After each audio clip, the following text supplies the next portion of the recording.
자, 오늘 저와 여러분들이 함께 나누실 말씀은 창세기 10장 6절부터 12절까지 말씀입니다. 창세기 10장 6절부터 12절까지 말씀. 한 목소리로 하나님의 말씀을 같이 읽으시겠습니다. 함의 아들은 구스와 미스라임과 붓과 가나안이요 구스의 아들은 스바와 하윌라와 삽다와 라마와 삽드가요 라마의 아들은 스바와 드단이며 구스가 또 니므롯을 낳았으니 그는 세상의 첫 용사라.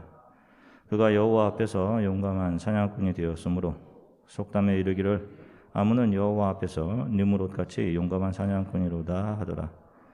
그의 나라는 시날 땅의 바벨과 엘렉, 압갓과 갈레에서 시작되었으며 그가 그 땅에서 아수르로 나아가 니느웨와 르호보딜과 갈라와 및 니느웨와 갈라 사이에 레센을 건설하였으니 이는 큰 성읍이라. 아멘.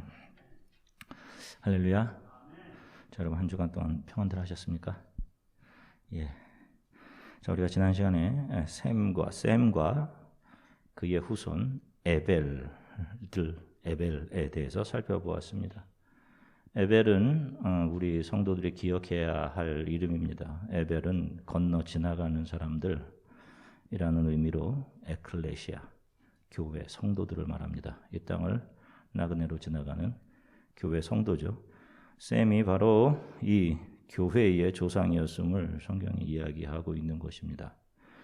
성도는 주어진 삶의 시간을 자신이 속해 있던 이 세상에서 예수라는 보석을 발견하고 그 예수를 붙잡아 이 세상을 뒤로하고 떠나 천성을 향한 신앙의 여정을 하는 사람들입니다.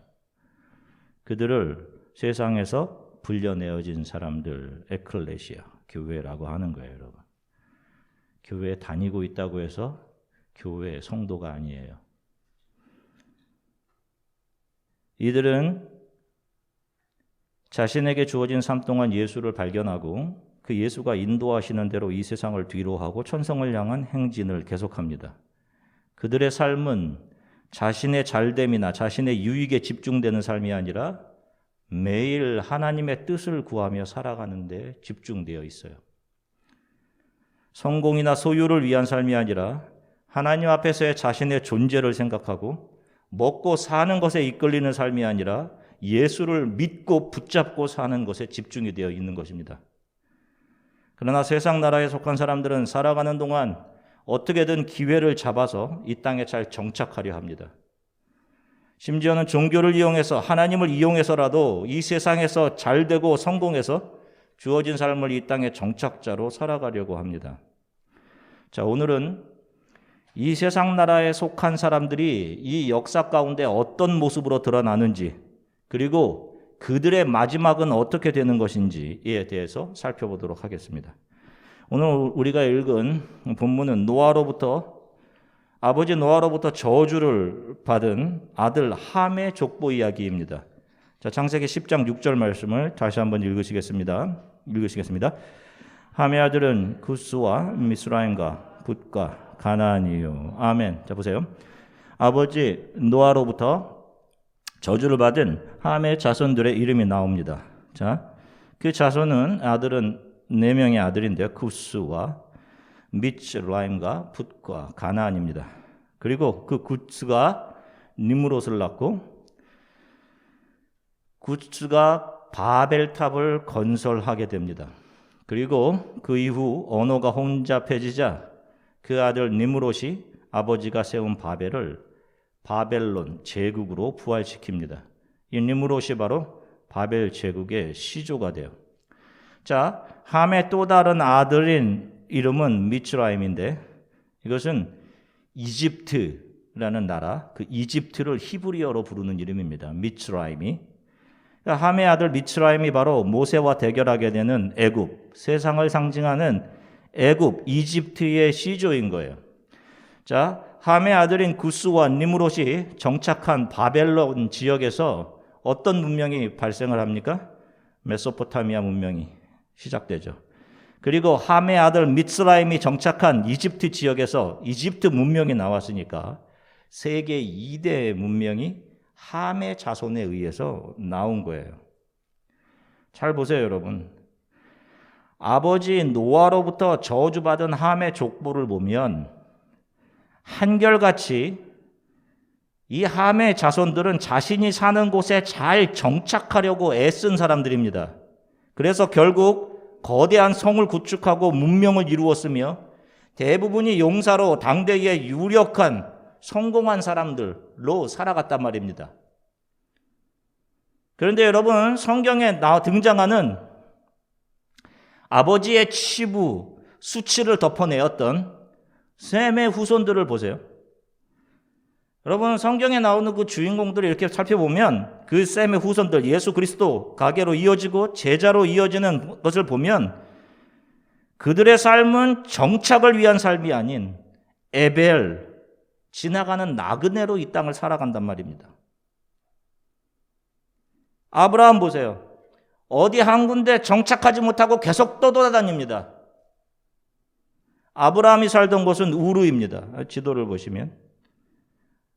함의 후손에 의해서 메소포타미아 문명을 탄생하게 했던 그 유프라테스 강 근처에서 가장 발달한 도시 우르예요. 당시는 우르크와 우르가 가장 발달한 도시였거든요. 상시 농사가 가능한 초승달 지역, 늘 먹거리가 풍부하고 유흥과 오락이 있었던 곳, 수많은 기회가 주어지는 그런 곳이었단 말입니다. 자, 여러분 생각해 보세요. 여기 우르가 좋은 곳입니까?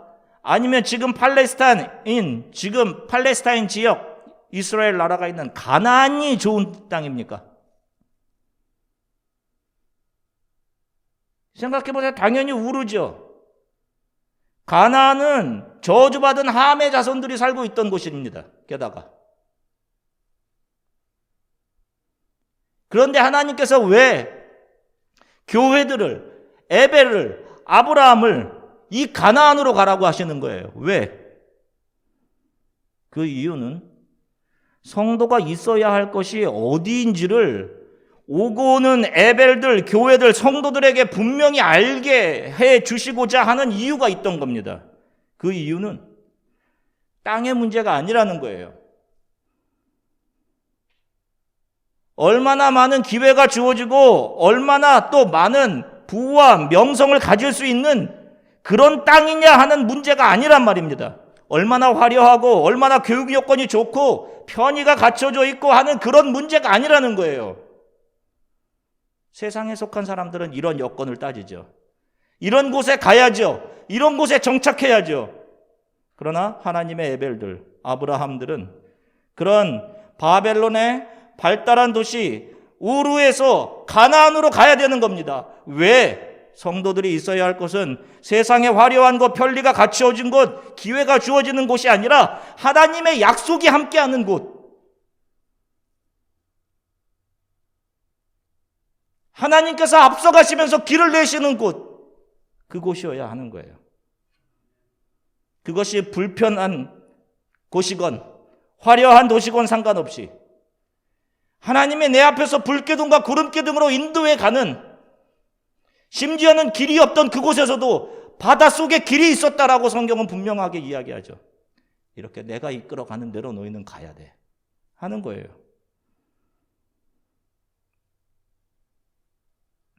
하나님을 모신 곳, 예수를 모시고 예수를 예배하며 그분을 찬양하며 그분의 이끄심대로 가는 곳, 바로 그곳이 성도가 있어야 되는 곳이에요. 성도의 발이 그 위에 있어야 하는 것입니다. 그 이끄심을 따라 성도는 하나님이 어떠한 분이신지를 더 알아가는 거예요. 그분이 나를 위해 하신 일이 어떠한 것인지를 더 알아가며 매 순간 그분을 찬양하며 경배하며 살아가게 되는 거예요. 성도는 삶을 이렇게 살아가는 겁니다.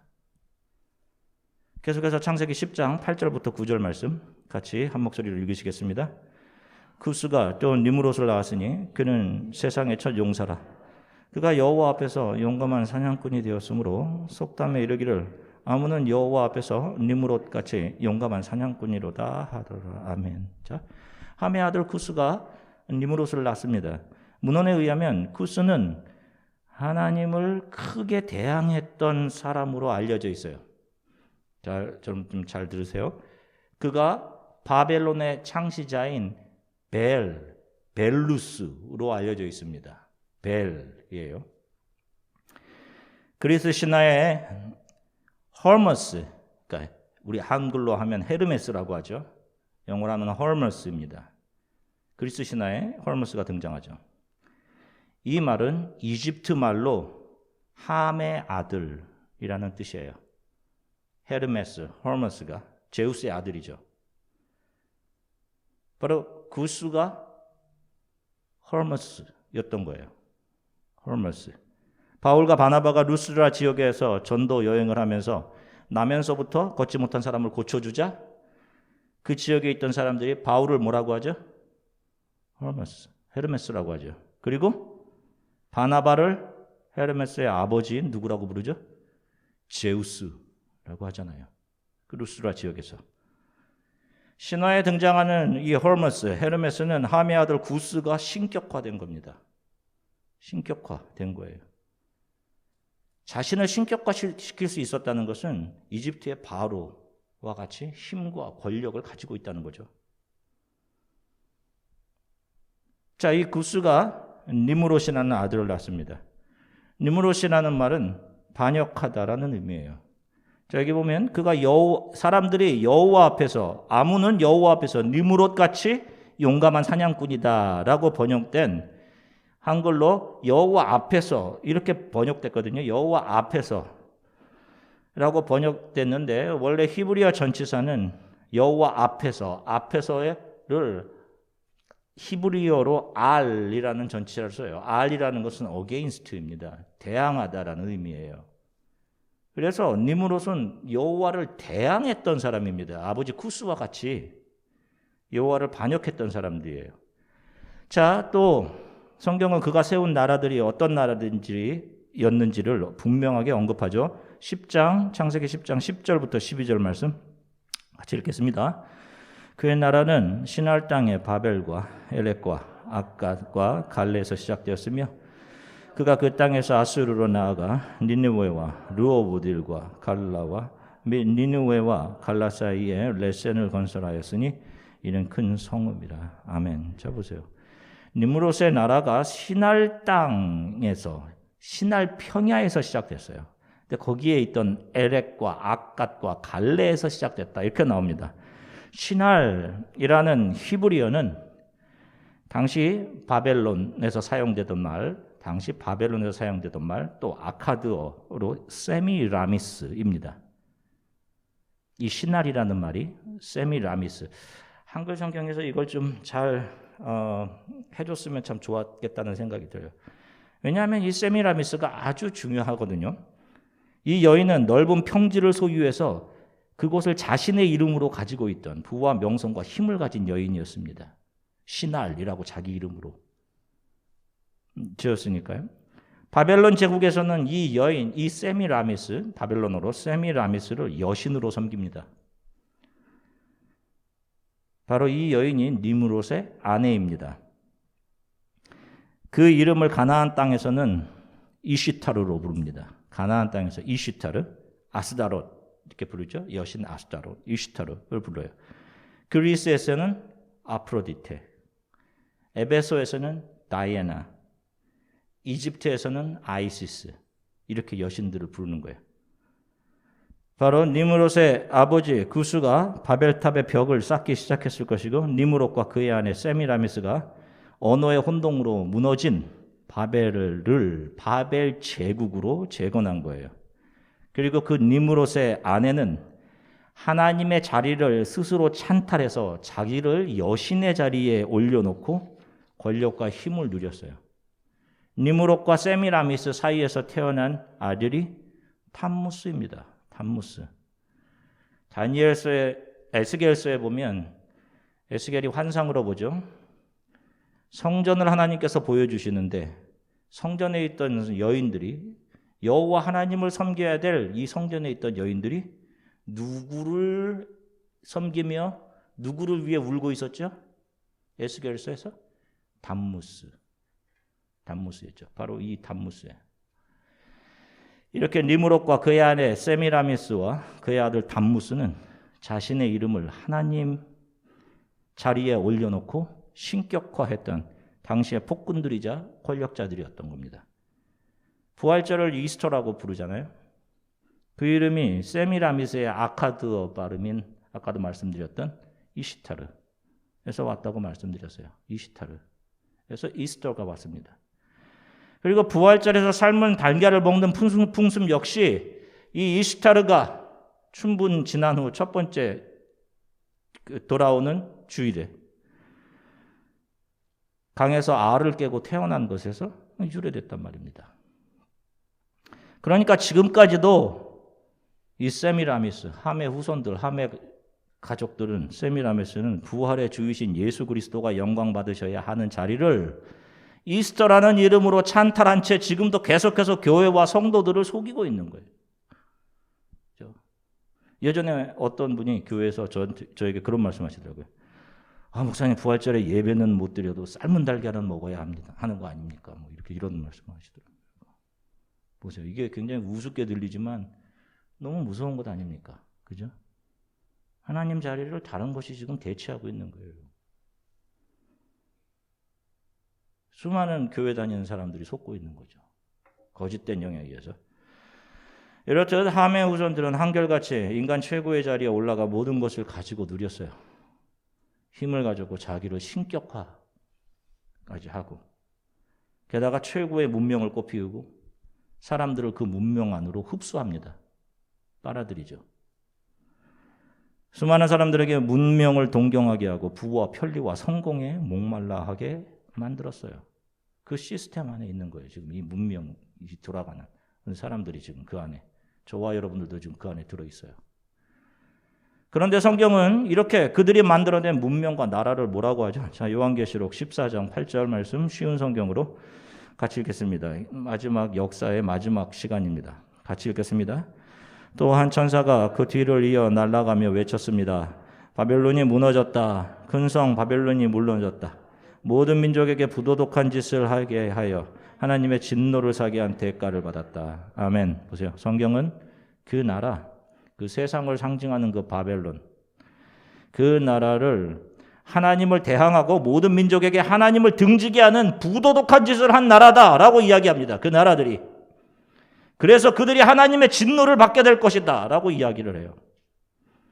성경은 함의 아들들이 창시한 바벨론과 이집트를 하나님 나라, 교회에 대적하는 반대되는 세상 나라로 정의해서 성경에서 보여주고 있는 것이고, 결국 이 역사의 끝에는 그 나라들이 멸망하고 세상 나라에 속했었던 사람들은 영원한 불못으로 들어가게 되고, 거기서 나와서 에벨로, 에클레시아로, 교회로, 나그네로 이 땅을 살아간 사람들은 하나님이 통치하시는 나라에서 영원히 살게 됨으로 성경은 끝이 나게 되는 것이에요. 그러면서 성경은 이 역사를 나그네로 지나가는 에벨, 에클레시아, 교회 성도들에게 또 이렇게 말씀하십니다. 요한계시록 18장 4절 말씀 세번역 성경으로 같이 읽으시겠습니다. 나는 하늘에서 또 다른 음성이 울려오는 것을 들었습니다. 내 백성아, 그 도시에서 떠나거라.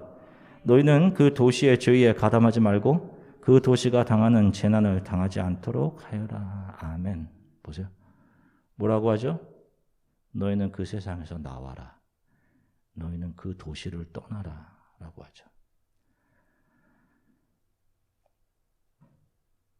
여러분, 세상 어느 누가 이 문명이 망할 거다라는 생각을 합니까? 그렇지 않아요. 그런데 하나님께서는 성도들에게 이렇게 이야기하십니다. 너희 거기서 나와야 돼. 그 도시를 떠나야 한다. 그래서 저와 여러분들과 똑같이 자신의 삶을 교회요, 성도로 살아갔던 아브라함이 그 화려했던 도시, 모든 편리함과 성공의 기회가 있던 도시를 뒤로하고 하나님의 약속을 따라 이 땅을 살아가는 에벨로의 삶을 살아간 거예요. 그리고 성경은 그를 믿음의 조상으로 너희들도 이런 삶을 살아야 돼 라고 하면서 우리에게 제시해 주고 있는 것입니다. 예수님의 제자들 또한 마찬가지죠. 다들 땅끝이라고 생각하는 곳까지 흩어졌습니다. 그래서 예수의 증인으로 살다가 순교자의 길을 간 겁니다. 그리고 그 예수님의 뒤를 잇는 모든 에벨들, 교회들, 저와 여러분들이 예수 안에서 이 땅을 뒤로하고 영원한 집을 향한 신앙의 길을 가는 거예요, 여러분. 우리는 바벨론으로 상징되는 저주받은 세상에서 건져내어져서 예수를 붙잡고 천성을 향해 신앙의 행진을 하는 성도들이요, 에벨이요, 에클레시아입니다. 여행자들이 짐을 가볍게 하듯 우리는 우리를 올가매는 수많은 세상의 옷들을 벗어버려야 하는 것이고 예수의 이끄심에 순종해서 땅의 것이 아닌 하늘에 속한 복을 바라보며 자기 자신을 비워가며 이 삶을 살아가는 것입니다. 그러나 반대로 이 세상에 속한 사람들은 자신을 채우고 이 문명 속에 흡수되어서 그들의 몸이 바벨론의 일부가 되어서 그 안에 잘 정착하고자 애쓰다가 그렇게 살다가 결국에 옛뱀 마귀와 함께 영원한 죽음을 당하게 되는 거예요. 사랑하는 성도 여러분, 여러분들의 하루하루를 살아가는 소망은 무엇입니까? 여러분들은 무엇을 바라며 무엇을 원하며 하루하루를 살아가고 계세요? 세상 사람들은 성공을 위한 스펙에 몰두하죠. 그죠? 뭔가 조금 더 좋은 곳에 가려면 좋은 스펙이 있어야 되니까 거기에 몰두하죠. 이 문명 안에 잘 정착하기 위해 좋은 기회를 찾아다니는 삶을 살아갑니다. 근데 여러분, 그것이 바벨에 속한 사람들이에요. 바벨과 한 몸이 된 삶입니다. 그러니까 제가 갑자기 예전에 어떤 분이 제게 그렇게 얘기했던 게 기억나요. 목사님, 우리 자녀가 세상에서 잘 되는 것이 나쁜 겁니까? 물어보시더라고요. 언제 나쁜 것이라 그랬습니까? 자녀를 이 세상에서 잘 되게 하는 그것, 잘 되게 하는 것을 탑 프라이어리티로 삼는 그것이 잘못됐다는 거예요. 자녀에게 가장 중요한 것이 매 순간 예수를 의지하고 그분을 예배하고 그분이 이끄시는 대로 따라가는 에벨로 성도로 이 땅을 크리스천으로 살아가거라. 예수의 증인으로 살아가거라. 하고 부모가 삶으로 본보이며 자녀에게 가르치는 것이 맞는 것입니다.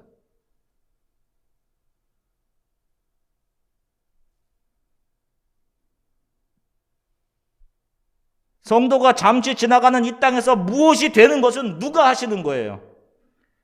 누가 등불을 등경 위에 올려놓습니까? 등불이 자기 자신입니까? 아니면 집주인입니까? 주인이신 하나님이시죠. 그러니 우리 성도들이 높은 산이나 거친 들이나 초막이나 궁궐이나 어디든 상관없이 내 주 예수를 모신 것이 하늘나라입니다.